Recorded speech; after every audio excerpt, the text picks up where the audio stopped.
Exodus 39. The priestly garments. Moreover, from the blue and purple and scarlet fabric, they made finely woven garments for serving and ministering in the holy place. They made the holy garments for Aaron, just as the Lord had commanded Moses. Bezalel made the ephod of gold and of blue, purple, and scarlet fabric, and fine twisted linen. Then Bezalel and Oholiab hammered the gold into thin sheets, and cut it into threads to work into the blue, purple, and scarlet fabric, and into the fine linen, the work of a skilled craftsman. They made attaching shoulder pieces for the ephod. It was attached at its two upper edges. The skillfully woven sash with which to bind it, which was on the ephod to hold it in place, was like its workmanship, of the same material, of gold, and of blue, purple, and scarlet fabric, and fine twisted linen, just as the Lord had commanded Moses. They made the onyx stones, set in settings of gold filigree. They were engraved as signets are engraved, with the names of the 12 tribes of the sons of Israel. And he put them on the shoulder pieces of the ephod to be memorial stones, a remembrance, for the sons of Israel, Jacob, just as the Lord had commanded Moses. Bezalel made the breastpiece, the work of a skillful craftsman, like the workmanship of the ephod, of gold and of blue, purple and scarlet fabric, and fine twisted linen. It was square. They made the breastpiece folded double, a hand's span long and a hand's span wide when folded double, and they mounted 4 rows of stones on it. The first row was a row of ruby, topaz, and emerald, and the second row, a turquoise, a sapphire, and a diamond. The third row, a jacinth, an agate, and an amethyst, and the fourth row, a beryl, an onyx, and a jasper. They were mounted in settings of gold filigree. The stones corresponded to the names of the sons of Israel. They were 12, in all, corresponding to their names, engraved like a signet, each with its name, for the 12 tribes.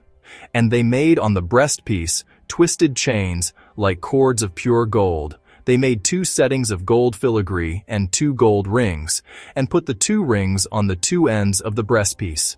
Then they put the 2 twisted cords of gold in the 2 rings on the ends of the breastpiece.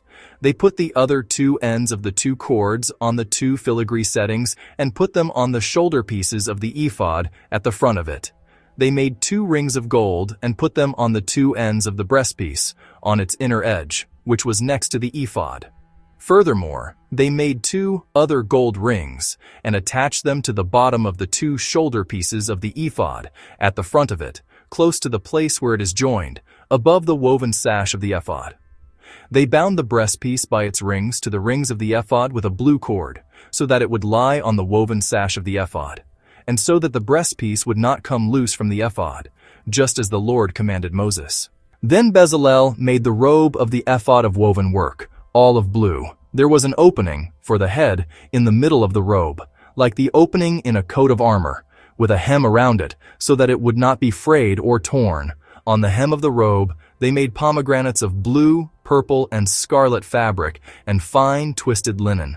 They also made bells of pure gold, and put the bells between the pomegranates around the hem of the robe, a bell and a pomegranate, a bell and a pomegranate, all the way around the hem of the robe, for service and ministering, just as the Lord commanded Moses. And they made tunics of finely woven linen for Aaron and his sons, and the turban of fine linen, and the ornamental caps of fine linen, and the linen undergarments of fine twisted linen, and the sash of fine twisted linen, and blue, purple, and scarlet fabric, the work of an embroiderer, just as the Lord commanded Moses. They made the plate of the holy crown of pure gold, and wrote on it an inscription, like the engravings of a signet, "Holy to the Lord." They tied a blue cord to it to fasten it on the turban above, just as the Lord commanded Moses.